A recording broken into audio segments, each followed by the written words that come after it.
Welcome to the Daily Bible for Kids podcast. The day is February the 22nd. My name is Hunter, and we are reading through the Bible. Every day, kids from all around the world gather here to listen to these amazing stories from the Bible, from Genesis all the way to the book of Revelation. And today we are back in the book of Numbers. Balaam set out to disobey God. Well, God had a few surprises for him. Let's read about it now. From Numbers 22. So the next morning, Balaam got up, saddled his donkey, and started off with the Moabite officials. But God was angry that Balaam was going. So he sent the angel of the Lord to stand in the road to block his way. As Balaam and two servants were riding along, Balaam's donkey saw the angel of the Lord standing in the road with a drawn sword in his hand. The donkey bolted off the road into a field, but Balaam beat it and turned it back onto the road. Then the angel of the Lord stood at the place where the road narrowed between two vineyard walls. When the donkey saw the angel of the Lord, it tried to squeeze by and crushed Balaam's foot against the wall, so Balaam beat the donkey again. Then the angel of the Lord moved further down the road and stood in a place too narrow for the donkey to get by at all. This time, when the donkey saw the angel, it laid down under Balaam. In a fit of rage, Balaam beat the animal again with his staff. Then the Lord gave the donkey the ability to speak. "What have I done to you to deserve your beating me 3 times?" it asked Balaam. "You've made me look like a fool," Balaam shouted. "If I had a sword with me, I would kill you." "But I am the same donkey you have ridden all your life," the donkey answered. "Have I ever done anything like this before?" "No," Balaam admitted. Then the Lord opened Balaam's eyes, and he saw the angel of the Lord standing in the roadway with a drawn sword in his hand.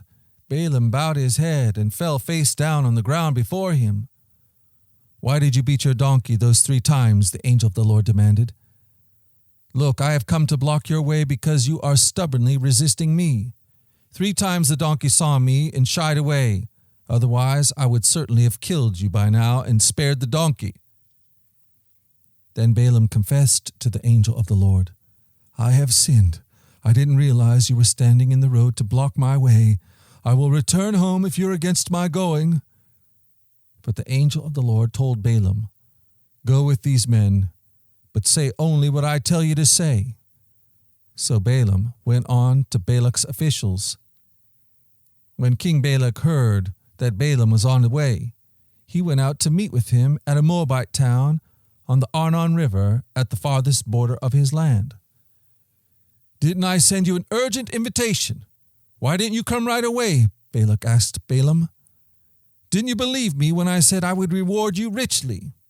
Balaam replied, "Look, now I have come, but I have no power to say whatever I want. I will speak only the message that God puts in my mouth." What an amazing story that is.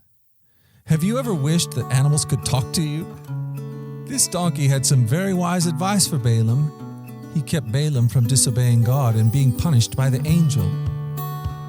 Are you disobeying God in any way? You can't count on an animal to keep you from sinning. That's a pretty rare event. But you will know what God wants you to do if you study His Word and listen to other believers. This is what Ephesians chapter 5 verse 6 says.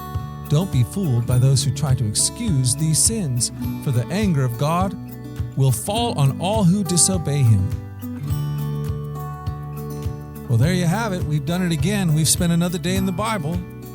I plan on being back here again tomorrow to do the same thing. I sure hope you join me. Until that time, you go forward in God's joy. You let His joy be your strength. And remember this, that you are loved. How about that? I'll talk to you later. Bye-bye.